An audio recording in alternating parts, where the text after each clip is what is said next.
Class 10th Maharashtra board Marathi subject chapter 10 रंग साहित्याचे। रंग साहित्याचे इसका मीनिंग क्या है?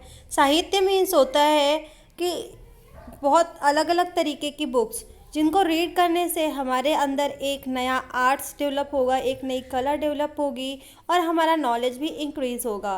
डिफरेंट डिफरेंट लैंग्वेज भी हम सीख पाएंगे, उनके बारे में जान पाएंगे। तो इसे बोलते हैं साहित्य, रंग साहित्याचे। अभी इस लेसन में हम यही चीज़ देखने वाले हैं। श्रुतूच्या वर्गाची सहल भिलार या पुस्तकाच्या गावाला नेण्याचे ठरले। श्रुतु एक लड़का है जो कि उसका जो क्लास में सहल सहल मीन्स होती है पिकनिक। तो यहाँ पे श्रुतुच्या वर्गाची सहल, श्रुतु की जो क्लास है उसकी जो पिकनिक में जाने वाली है। और कहाँ पे जाने वाली है? तो भिलार ये बुक है। भिलार क्या है? ये एक बुक। भिलार या पुस्तकाच्या गावाला, बुक में एक भिलार नाम का प्लेस है, गांव है, वहाँ पे इनकी पिकनिक जाने वाली है। आप देख रहे होगे ड्राइंग में, यहाँ पे श्रुतु जो है वो सोया हुआ है और यहाँ पे बुक्स हैं, ठीक है। वर्गात सूचना आली, क्लास में सूचना आती है, अनाउंसमेंट होता है। दुसरे दिवशी शिक्षकांनी भिलार या गावाची माहिती सांगितली। दूसरे दिन टीचरों ने क्या किया? भिलार जो प्लेस है, विलेज है, उसके बारे में इंफॉर्मेशन बच्चों को बताई, जानकारी दी उसके बारे में। त्याबाबत एक फिल्म दाखवली और उसके बारे में एक मूवी भी दिखाई। श्रुतूला ते खूप आवडले। जो श्रुतु था, ये जो बच्चा है, इसको बहुत अच्छा लगता है। क्या अच्छा लगता है? ये फिल्म अच्छी लगती है, इसके बारे में अच्छा लगता है। घरी परतल्यावर तो सहलीला जाणार म्हणून आनंदाने झोपला। घर पे आता है वो स्कूल से और सोचता है कि मैं पिकनिक में जाऊंगा, बहुत एक्साइटेड रहता है और आके खुशी खुशी अपना सोता रहता है, सो जाता है। काही वेळाने त्याला जाणवले, कुछ देर बाद उसको ऐसा लगता है कि काही पुस्तके मुला मुलींचा वेश करून आणि हाथात हाथ घालून आनंदाने गाणी गाता है। उसको ऐसा फील होता है कि बहुत सारी बुक्स हैं जो एक दूसरे को हाथ पकड़ के, जैसे इंसानों का फेस होता है ना, वैसे इन बुक्स का फेस हो जाता है और ये हाथ में हाथ धर के सिंगिंग कर रही हैं, गाने गा रही हैं, ऐसा उसको लगता है। देख रहे होंगे आप ड्राइंग में किस तरीके से ये इधर बच्चे ऐसे हाथ में हाथ डाल के, जो बुक्स हैं वो हाथ में हाथ डाल के ऐसे गाने गा रहे हैं, ऐसा श्रुतु को लगता है अचानक से, और नाच रहे हैं, ऐसा श्रुतु को लगता है। एवढंच नाही तर त्याला उठवत आहेत, मतलब कि श्रुतु को उठा रहे हैं, कि गाना गा गा के उसको उठा रहे हैं, ऐसा श्रुतु को फील हो रहा है। श्रुतुत झोपेतच म्हणाला, सोते सोते में ही श्रुतु बोलता है, कौन रे तुम्ही इथे काय करत आहात? कौन हो तुम लोग और यहाँ पे क्या कर रहे हो? पुस्तकाच्या वेशातील मुले श्रुतुला म्हणाली। जो बुक, जैसे बुक के भेस में जो लोग थे वो बोल रहे हैं श्रुतु को, अरे आम्ही सर्व तुला भेटायला आलो आहोत, हम सब तुम्हें मिलने को आए हैं, आपल्याला आम्हाला तुझ्याशी मैत्री करायची आहे, हम सभी को तुमसे दोस्ती करनी है। तो इस तरीके से ये बुक्स हैं और ये बुक्स इसको बोल रहे हैं कि हम तुझसे मिलने आए हैं और हमें तुझसे दोस्ती करनी है। श्रुतु, तुम्ही सगळे कोण आहात? श्रुतु बोलते तुम सब कौन हो? कथा, कथा मतलब कि ये जो बुक्स वगैरह हैं वो बोल रहे हैं, अरे असा घाबरतोस काय? तू ऐसे क्यों डर रहा है हमसे? हे सगळे आपलेच मित्र आहेत, ये सब हमारे ही फ्रेंड है, सगळ्यांशी चांगली मैत्री होईल तुझी, सबसे तेरी अच्छी दोस्ती होगी। माझी ओळख तर तुला लहानपासूनच का आहे? अरे मेरे बारे में तो तू बचपन से ही जानता है। अरे मी आहे कथा, अरे मेरा नाम, मैं हूँ कथा। गोष्ट है माझं दूसरा नाम, दूसरा नाम क्या है? गोष्ट। गोष्ट मतलब क्या? स्टोरी रहती है ना, स्टोरी। तो स्टोरी बोल रही है कि अरे मेरा नाम स्टोरी है, तू तो बचपन से मुझे जानता है और ये सभी लोग मेरे फ्रेंड्स हैं और हम सब तुझसे अच्छे से फ्रेंडशिप करने आए हैं। श्रुतु बोलता है, आपली ओळख कशी काय? आपकी कैसे ओळख है? मैं आपकी पहचान क्या है? ऐसा श्रुतु पूछ रहा है। कथा बोलती है, कथा मतलब क्या? स्टोरी, गोष्टी बोलती है। आईच्या आजीच्या तोंडून इसापनीती, पंचतंत्र, अकबर बिरबल अशा गोष्टी ऐकत ऐकत तुम्हाला मला वाचायची सवय लागते ना। स्टोरी बोलती है कि तुम, कथा क्या बोलती है कि मम्मी है, दादी है ना, इन सब के ये लोग जब स्टोरी सुनाते हैं इनके मुख से, तो तुम लोगों ने मेरे बारे में कई बार सुना होगा, पंचतंत्र की स्टोरी है, अकबर बिरबल की, तो ऐसे बचपन तुम्हारा ये स्टोरी सुनते सुनते, पढ़ते पढ़ते ही हुआ होगा और पढ़ते पढ़ते तुम्हारे मेरे साथ समय गुजारने की और आदत भी हो गई होगी। श्रुतू: हो, आता आठवलं. आजी मला नेहमी कोल्हा, उंदीर, ससा, कासव यांच्या गोष्टी सांगायची. श्रुतू बोलते कि हाँ, मुझे याद है. मेरी दादी जो थी ना, मुझे फॉक्स, रैबिट एंड खरगोश, टॉर्टाइस, इन सब की स्टोरी मुझे मतलब बताती थी. तो स्टोरी कथा क्या बोलता है, बरं का श्रुतू. आकर्षक सुरुवात आणि परिणामकारक शेवटी माझी वैशिष्ट्य. मतलब कि मेरी स्टोरी में एक वैशिष्ट्य ये रहती है, क्योंकि मैं स्टोरी हूँ ना, कि आकर्षक. मेरी स्टोरी शुरुआत में ही बहुत ही आकर्षक, इंटरेस्टिंग रहती है और एंडिंग में भी बहुत ही खास रहती है, एक मोरल देके जाती है, ऐसा वो कहते हैं. श्रुतू बोलता है, तुझे काही प्रकार असतात का, तेरे क्या कोई टाइप है.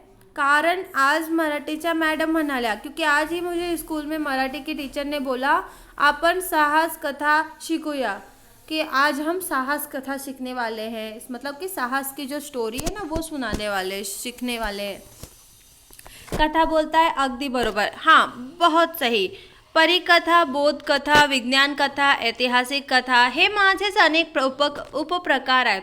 मतलब कि मेरे ही ये सब टाइप्स है. परिकथा, बोधकथा, विज्ञान कथा, ऐतिहासिक कथा, ये सारी चीज़ें मेरे ही टाइप्स होते हैं. स्टोरी में बोल रहा है वो. स्टोरी बोल रहा है, किसको बोल रहा है, श्रुति को. शिवाय नाटक, मालिका, चित्रपट या सर्व ललित कलांचा पाया म्हणजे मी. ये सब का कला का पाया क्या है, मतलब इसकी मेन जड़ क्या है, मैं हूँ. मेरे से ये सब चीज़ें होती है. मूल कथा दर्जेदार असल्याशिवाय कोणतीही कलाकृती उत्तम होऊ शकत नाही. मतलब कि मेन जो कथा है, अगर उसको इम्पोर्टेंस नहीं दिया तो वो उतना उत्तम नहीं रहता है, लेकिन उसको इम्पोर्टेंस दिया जाता है. एवढंच नाही तर उत्तम निवेदन तंत्रामुळे मी खुलत जाते. मतलब कि हर कोई उत्तम निवेदन, मतलब कि यहाँ पे हर कोई बोलता है कि तू ये पढ़, तो हर कोई पढ़ता है, तो ओपन होते हैं लोग, बुक पढ़ते हैं ना, तो दिस वे रंगत जाते. किंबहुना उत्तम निवेदन तंत्रज्ञानाचा वापर हे माझ्या यशाच्या रहस्य. श्रुतू: तुला निर्माण करणाऱ्या लेखकाचे नाव मला सांग ना. तुझे जिसने जिसने निर्माण किया है, स्टोरी बनाई है, क्या तू उन ऑथरों का मेरे को नाम बता सकता है. तो कथा बोलती है, यगो जोशी, वि स खांडेकर, विभावरी शिरूरकर, व्यंकटेश मांडगुळकर, वपू काळे, शंकर पाटील, अण्णाभाऊ साठे, बाबूराव बागुल, द मिरासदार यासारख्या अनेक नामवंत लेखकांनी आपल्या उत्तमोत्तम कथांनी मराठी वाचकांना तृप्त केले. मतलब कि जितने लोग रीडिंग करते हैं मराठी सब्जेक्ट का, तो इस सब हर वाचकरना, मतलब कि जो रीडर है उन सभी को ये तृप्त करता है. और ये सभी ऑथर लोगों ने बहुत अच्छे अच्छे से लिखा है. श्रुतु बोलता है, कितनी सुंदर. आता ही ताई कौन बरं. अब ये ताई कौन है, ये सिस्टर कौन है. कादंबरी. कादंबरी बोलती है, काय श्रुतु, आवडली का कथा. मी कादंबरी, मैं हूँ कादंबरी. तुम्हें स्टोरी पसंद आया. कथेची थोरली बहीणच म्हणावं हवं तर. मतलब कि कथे का जो शॉर्टकट रहता है ना, स्टोरी का जो शॉर्टकट रहता है, उसे हम कादंबरी कहते हैं. उसे मेरा ही नाम समझ तू. कादंबरी म्हणजे खरं तर मोठी कथाच, मतलब कि बड़ी वाली कथा, उसे हम कादंबरी कहते हैं. पण माझा आवाका कथेपेक्षा फार मोठा, पर स्टोरी से ज़्यादा अच्छा मेरा कथे रहता है, क्योंकि मेरा बड़ा रहता है और एक अच्छा टाइप का रहता है. दैट इज कादंबरी. श्रुतु: मोठा म्हणजे किती ग, कितना बड़ा. तू मोठा बोल रही है, मतलब कितना बड़ा. कादंबरी बोलती है, अरे माझ्यात खूप खूप पात्र असतात. मतलब मेरे पे ना बहुत सारे अलग अलग टाइप रहते हैं, बहुत सारे चीज़ें रहती है अंदर. त्याचा परस्पर संबंध असतो. हर एक का मुझ में एक दूसरे से रिलेशन्स रहता है, रिलेटिव रहता है सबका. विविध घटना, अलग अलग की सिच्युएशन्स, घटनाएं, प्रसंगातून माझे कथानक हळूहळू उलगडत जाते. प्रसंग कि ऐसा हुआ, फिर ऐसा हुआ, फिर ऐसा हुआ, तो इस तरीके से धीरे धीरे उघडत जाते. मतलब कि धीरे पन्ने खुलते जाते. वाचता वाचता माझ्यातील पात्र तुला ओळखीची वाटू लागतात. और रीडिंग करते करते तुझे और अच्छा लगने लगता है, तू और रीडिंग करता जाता है. आपल्यातीलच भासू लागते और अपने को सब समजने लगता है. अनेक अनपेक्षित वळणं घेत घेत मी वाचकांची उत्कंठा वाढवते. बार बार वो अनपेक्षित, मतलब कि बहुत सारी चीज़ें जो सुनी नहीं होंगी और वो सारी चीज़ें मेरे इसमें अवेलेबल रहती है, तो हर कोई रीडिंग करता है और उनके अंदर उत्कंठा उठती है कि आगे क्या होगा, फिर इसके बाद क्या होगा। जैसे देखो सीरियल देखती है ना मम्मी लोग, इसके बाद क्या होगा, इसके बाद क्या होगा, वैसे ही मेरी इसमें भी रहता है। आता या कथानकात पुढे काय होईल, अब इस स्टोरी के बाद फिर क्या होगा याचा विचार करत वाचक माझ्यात गुंतून जातो और रममाण होतो। मतलब कि इसका थिंकिंग करते करते कि आगे क्या होगा, आगे क्या होगा, मेरी पूरी बुक रीड कर लेता है और वो पूरे मगन होके करता है, खो सा जाता है। श्रुतू बोलते खरंच तुझा आवाका खूपच मोठा आहे, सच में तू बहुत बड़ी है, तू मतलब तेरे इसमें बहुत बड़ा है कादंबरी। बरं का श्रुतू, साहित्य क्षेत्रातील सर्वोच्च मानाचा ज्ञानपीठ पुरस्कार वि. स. खांडेकर यांच्या ययाती या कादंबरीला मिळाला तेव्हा मराठी माणसाचा और अभिमानानं भरून आला। इसलिए मराठी माणसों के जो अभिमान है वो और भर के आया, क्योंकि इससे बहुत सारा नॉलेज ज्ञान मिला। इतक्यात कविता श्रुतूच्या खांद्याला धरून आली, मतलब जो कविता वाली बुक थी ना, देखो यहाँ पे बहुत सारी बुक्स है, देखो है ना, तो इनमें से कोई कादंबरी वाली बुक है, कोई कविता वाली है, तो अभी श्रुतु को लगता है कि उसके कंधे में कविता वाली जो बुक है वो उसके कंधे में आ गई है, ऐसा उसको फील होता है। श्रुतु ओळखलंस मला, कविता बोलती है श्रुतु तूने मुझे पहचाना, अरे मी आहे कविता, अरे मैं कविता हूँ, आपली तर फार पूर्वीपासून चांगलीच ओळख आहे, तुझे तो मैं तो तुझसे कई बार मिल चुकी हूँ, हमारी पहचान भी है। नाही का, पहचाना नाही, समजा नाही का तुझे, तुमच्या पाठ्यपुस्तकातल्या सगळ्या कविता तुम्ही ताला सुरात म्हणता, जब भी तुम्हारे फेसबुक में देखो कोई भी पोयम होती है तो तुम लोग गा कर पूरा ताल सुर मिला के गाते हो, वो मैं ही तो हूँ, मैं ही कविता हूँ। श्रुतु बोलता हो ताई मला आठवतं, हां हां मुझे याद आया, मी आवडते मज मनापासून शाळा आणि श्रवण मासे हर्ष मानसे या माझ्या आवडत्या कविता।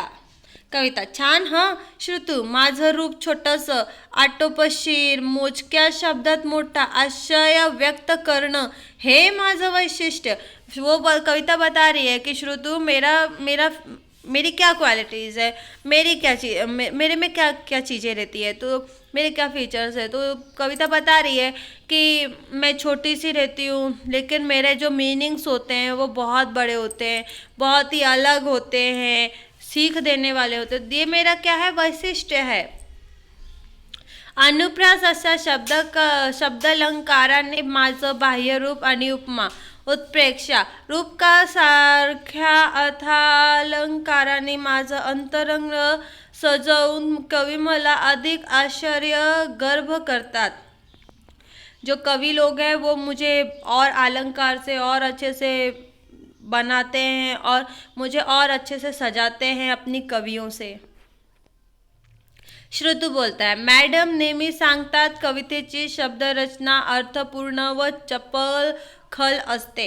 जो हमारी टीचर्स है स्कूल की वो हमें हमेशा बताती है कि जो कविता की जो लाइंस रहती हैं बहुत ही चपखल रहती हैं और बहुत ही मीनिंगफुल रहती हैं। कल्पनाचा सुंदर आविष्कार कवितेत असतो, हे बरोबर ना, मतलब जो भी हमने थिंकिंग की है, कल्पना की है, उसका आविष्कार इस पोयम में इंक्लूडेड रहता है। मैं ऐसे ही बोल रहा हूँ ना, ऐसा श्रुतु बोलता है। किसको बोलता है? कविता को। कविता बोलती है अगदी बरोबर, आणखी काय माहीत हे आहे श्रुतु तुला, और सही बोल रहा है श्रुतु तू, और मेरे बारे में तू क्या क्या जानता है। तो श्रुतु बोलता है ताई मला असं वाटतं संगीतकारांनी स्वराज चढवला, मतलब मुझे ऐसे लग रहा है जो संगीतकार होते हैं ना, जो सिंगिंग करते हैं, उन्होंने तो स्वराज ही चढ़ा दिया है, चढवला की तुझं गाण्यात रूपांतर होतं, कारण तुला मी पाठ्यपुस्तक वाचतो आणि CD मध्ये चित्रपटात ऐकतो सुद्धा। मतलब कि वो मैं तुझे गाने में भी सुनता हूँ, CD है जो TV होती है उसमें भी मैं देखता हूँ। तो उन्होंने इस तरीके से बनाया है। कविता बोलती है छान निरीक्षण आहे हं तुझं, बरं छान निरीक्षण आहे ह तुझं, बरं मला एक सांग तुझ्या शाळेत मराठी दिन साजरा करतात का? मुझे एक बात बता कि मराठी दिन साजरा सेलिब्रेट करते हैं क्या तेरे स्कूल में? तो श्रुतु बोलता है हो करतात ना, हाँ करते हैं ना। कविता कोणत्या तारखेला करतात कितनी तारीख को करते हैं? तो श्रुतु बोलता है कि 27 फेब्रुवारी को। कविता बोलती है अगदी बरोबर, आप बहुत सही बोल रहे हो। तो कोणाचा जन्मदिवस आहे माहीत आहे तुला? वो किसका जन्मदिन है तुझे पता है? वो 27 फेब्रुवारी को। तो श्रुतु बोलता है नाही ग, मुझे नहीं पता। कविता बोलती है नट सम्राट नाटकाचे लेखक वि वा शिरवाडकर म्हणजे कविवर्य कुसुमाग्रज यांच्या विशाखा आणि काव्यसंग्रहाला मनाचा ज्ञानपीठ पुरस्कार मिळाला आहे। कविता बोलती है जो नट सम्राट है जिन्होंने ये सारी चीज़ें क्रिएट की रहती है तो वी अवा शिरवाडकर है, उन्होंने इस पोयम को लिखा है और ये कवि कुसुमाग्रज है और इन्होंने काव्य संग्रह का विशाखा जो है उसमें भी उनको बहुत मान मिला है और ज्ञानपीठ पुरस्कार भी मिला है। ज्ञानपीठ नहीं, एक्चुअली में ज्ञानपीठ बोलते हैं। श्रुतु खरंच मतलब कि सही है। कविता कुसुमाग्रजाबरोबरच केशवसूत बालकवी बोरकर, बासी मडेरकर, शांता शेळके, इंदिरा संत, सुरेश भट, नामदेव ढसाळ, नारायण सुरमे अशा अनेक कवींनी मला आपल्या प्रतिभेने सजवले। कविता बोल रही है कि ऐसे बहुत सारे जो कवि हैं, पोएट हैं, उन्होंने अपनी कल्पना से, अपनी थिंकिंग से मुझे सजाया हुआ है, मेरी एक नई प्रतिभा बनाई है। संत काव्यापासून पदकाव्य, मध्ययुगीन काव्य, शाहिरी काव्य अशी वळणे घेत आधुनिक काळात मी मुक्त छंदाचे रूप धारण केले आहे। नाटक होय श्रुतु, ओळखलंस का मला? अब तब तक में एक नाटक आता है, दूसरी बुक आती है नाटक वाली, वो बोलती है ओहे होय श्रुतु तूने मुझे पहचाना क्या? श्रुतु बोलता तू कोण आहेस रे? नाटक बोलता है माझ्याकडे बघ म्हणजे तुला कळेल, मेरी ओर देख तो सही तुझे पता चलेगा। श्रुतु अरे नाटक दादा तू? नाटक पत्र रचना, चुरचुरीत संवाद आणि नाट्यमय घटना प्रसंग यामुळे मी मराठी माणसांच्या हृदयात अढळ स्थान मी प्राप्त करतो। मतलब कि एक्टिंग है ना, न्यूज़ में है और भी बहुत से टीवी है, इन सभी में लोग मुझे देखते हैं, नाटक देखते हैं। तुला माहीत आहे, तुझे पता आहे माझं रंगमंचावर सादरीकरण होणार आहे आणि याचे भान ठेवूनच नाटककार माझी मांडणी करतो, वाचनीय आणि प्रेक्षणीय व्हावं अशी त्याची अपेक्षा असते। यहाँ पे बोला गया कि जो नाटककार होते हैं, जो नाटक लिखते हैं ना वो वाले, तो जो एक्टिंग करवाते हैं, जो एक्टिंग लिखते हैं, है ना, तो बहुत सारे लोग मुझे देखना पसंद करते हैं और बहुत सारे लोग और अलग अलग वे में प्रस्तुत करते हैं मुझे, ऐसा बोल रहा है नाटक। श्रुतु मी कालच एक धमाल बालनाट्य बघितलं, कल मैंने एक बच्चों वाला बालनाट्य देखा, त्याचं दिग्दर्शन उत्तम होतं, कितना सुंदर असे बाबा म्हणाले, मेरे पापा बोल रहे थे बहुत सुंदर था ये बालनाट्य नाटक, छान वा छान। अरे दिग्दर्शकासाठी मला दिग्दर्शित करणे हा आनंददायी अनुभव असतो। मराठी भाषेत गोविंद बल्लाळ, देवल, श्रीपाद कोल्हाटकर, राम गणेश गडकरी, पु ल देशपांडे, वसंत कनेटकर, मधुसूदन कालेलकर, प्र के अत्रे अशा दिग्गज लेखकांनी मला समर्थन पण हाताळलं। ऐसे कई लेखक हैं जिन्होंने मुझे लिखा और मेरी हेल्प मतलब मेरा समर्थन किया और लोगों के सामने मुझे प्रस्तुत किया। चरित्र ए श्रुतु शुक शुक इकडं बघ ना, बघ रे इकडं। श्रुतु बोलता कोण बोलवतोय मला? चरित्र अरे मी चरित्र, मी एखाद्या थोर व्यक्तिमत्वाच्या व्यक्तीचा लेखकावर प्रभाव पाडतो आणि त्याच्या आयुष्याची गाथा लिहिण्याची प्रेरणा लेखकाला मिळते आणि त्यातून मी जन्माला येतो। चरित्र बोलता है कि अरे मैं चरित्र हूँ श्रुतु, मैं बहुत ही व्यक्तित्ववान, बहुत ही महान लोगों के थ्रू आती हूँ और बहुत सारे लोगों के ऊपर और महान लोगों के ऊपर प्रभाव डालती हूँ और मुझे ही देख के लोग प्रेरणा लेते हैं और उस वक्त मेरा निर्माण होता है जो कि मैं हूँ चरित्र। श्रुतु बोलता है मॅडम नेहमी म्हणतात, हमारी टीचर हमेशा बोलती है कि थोरांची चरित्र सामान्यांना प्रेरणा देतात म्हणून, कि बहुत जो महान लोग होते हैं उनके चरित्र लोगों को प्रेरणा देते हैं। मतलब कि आगे बढ़ाने में लोगों को प्रेरणा देते हैं। जैसे कि हम अगर गांधी जी से बहुत सारी चीज़ें से जो सीख सकते हैं, बाबा साहेब आंबेडकर है ना, तो ऐसे चरित्र अगदी बरोबर, कारण मी असतोच मुळे संघर्षमय, कर्तृत्वान आणि संधीचे सुवर्ण संधीत रूपांतर करणारा. म्हणूनच सामान्य लोकांची मत माझ्या सहवासात बदलतात. बाबासाहेब पुरंदरे, धनंजय गाडगीळ, बहादूर खेर, रणजीत देसाई असे अनेक प्रसिद्ध लेखकांनी मला हाताळले. मतलब कि ये बड़े बड़े लोगों ने मुझे लिखा है, मुझे एक नया जन्म दिया है, ऐसा चरित्र बोल रही है. श्रुतू, वा सर्व ताई, दादांनी मला किती माहिती दिली. आता हा कोणता दादा बरं? आत्मचरित्र. मी अभी दूसरी तरफ से एक आत्मचरित्र आता है श्रुतू के पास, और श्रुतू को बोलता है मी आत्मचरित्र. चरित्रांच्याच कुटुंबातील एक चरित्र म्हणजे एखाद्या व्यक्तीच्या आयुष्याचं लेखकान केलेले वर्णन.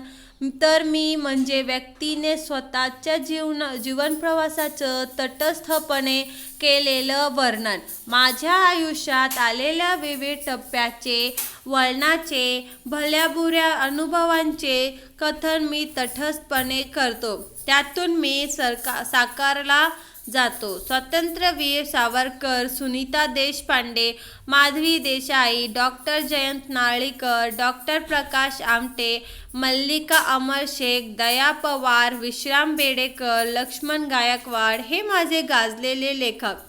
मतलब कि ये सभी लोगों ने मुझे लिखा है, और बहुत बड़े बड़े मतलब लोगों के जीवन का, जैसे कि कोई महान व्यक्ति है, उसके जीवन में जो भी चला, जो भी हुआ, उसको एक ऑथर क्या करता है, लिख लेता है, राइट, और फिर उसको हर कोई रीड करता है. दैट इज़ कॉल्ड आत्मचरित्र, जो कि मेरा वर्णन किया जाता है. बहुत बड़े बड़े लोग मेरा लिखते हैं, वर्णन करते हैं. श्रुतू, अरे सर्वात शेवटी तो कोणता दादा उभा आहे आणि तो माझ्याशी बोलणार नाही. अरे वो लास्ट में कौन सा दादा है जो खड़ा है, मेरे से बात भी नहीं कर रहा है. प्रवास वर्णन, का नहीं बोलणार, जरूर बोले. प्रवास वर्णन बोलता है, का नाही बोलणार, जरूर बोलेन. अरे मीच तुला घरी बसून दूर दूरच्या गावी देशी पोचवणारा ना. मतलब तू घर पे बैठ के जो थिंकिंग करता है इधर उधर जाने का, वो सब पहुंचाने का काम कौन करवा रहा है, मैं ही तो करवा रहा हूँ. श्रुतू, म्हणजे आणि ते कसं काय, कैसे तू करवा पाता है. प्रवास वर्णन, माझं ते कार्यच आहे. एखाद्या ठिकाणी प्रवास करून आल्यानंतर प्रवासाची, प्रेक्षणीय ठिकाणाची रोचक मुद्देसूद आणि जशीच्या तशी माहिती वाचकापर्यंत मी पोहोचवतो. मतलब कि लोग आते जाते और जब सोचते हैं ना, तो वो सारी चीज़ें उनके दिमाग में डालना और फिर उनको बताना, ये सब काम मेरा ही तो है.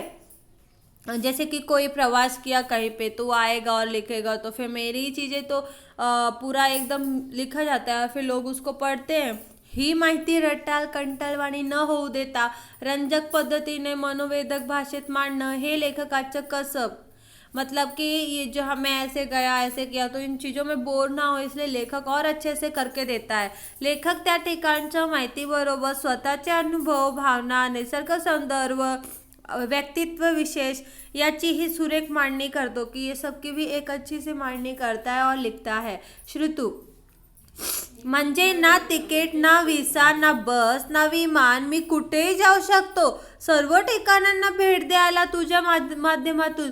मतलब कि मैं कहीं भी घूम के आ सकता हूँ, बिना टिकट के, बिना बस के, बिना कहीं गए. ऐसे कैसे. प्रवास वर्णन बोलता है, अगदी बरोबर, हेच माझं वैशिष्ट्य, यही तो सही है, यही तो मेरी क्वालिटी आहे. म्हणूनच मला गंगाधर गाडगीळ, राबी जोशी, पु ल देशपांडे, रमेश मंत्री, मीना प्रभू असे अनेक मोठ्या लेखकांनी आपलंच करून प्रसिद्ध केलं. कि ऐसे बहुत सारे लेखक हैं जो अपने कल्पना से इधर उधर घूम के आते हैं और फिर लिखते हैं और दिखाते हैं. श्रुतू, किती छान आहात तुम्ही सगळेजण. तुमच्याशी मैत्री करायला खूप आवडेल मला. तुमच्यासारख्या निस्वार्थी मित्रामुळे माझे मनोरंजनही होईल, ज्ञानही वाढेल आणि त्यामुळे माझे लेखनही सुधारेल. श्रुतु बोलता है कि कितने अच्छे तुम लोग दोस्त हो, कितने अच्छे तुम सब लोग, बिना स्वार्थ के इतना सब कुछ करते हो। मैं तुम्हारे साथ दोस्ती जरूर करूँगा, क्योंकि ऐसे दोस्तों के से साथ में रहूँगा तो मेरा मनोरंजन भी होगा, मेरा ज्ञान भी बढ़ेगा और मेरी राइटिंग भी इम्प्रूवमेंट होगी। सगले सब बोलते हैं, सारे बुक्स है ना, जितने भी ये सब बुक्स है, आप देखोगे यहाँ पे, ये देखो इतने सारे सब बुक्स बोलते हैं उसको। उसको सब क्या बोलते हैं, उसको सब बोलते हैं। आणि सगळ्यात महत्त्वाचं म्हणजे आम्ही तुला कधी सोडून जाणार नहीं। सबसे बड़ी बात यह है कि हम तेरे ऐसे दोस्त हैं कि हम तुझे कभी भी छोड़ के नहीं जाएंगे। पुस्तकें सब गाते हुए बोलती हैं। साहित्याचे रंग विविधे भूलविती साऱ्या रसिक जना, इंद्रधनुष ते सप्तरंगी जसे सुशोभित करते गगना। धन्य आमुची माय मराठी, धन्य साहित्य संपदा, वाचू आनंदे लिहुने माने, वाड्यमय रसात न्हाऊ सदा। कि मतलब कि हमेशा इसी चीज़ों में नहाते रहेंगे, इसी चीज़ों में धन्य रहेंगे, हमारी ये सब पता, ऐसे वो गाना गाते रहते हैं। यहाँ पे उत्कंठा मीन्स की उत्सुकता, रमन मतलब कि मगन होना, भान होना मतलब जाने होना। जितने भी क्वेश्चन आंसर है वो उसका आंसर आपको मिल जाएगा। आप हमें कमेंट जरूर करिएगा। एनी डाउट रिगार्डिंग दिस लेसन आप हमें कमेंट जरूर करिएगा। मिलते हैं नेक्स्ट वीडियो में।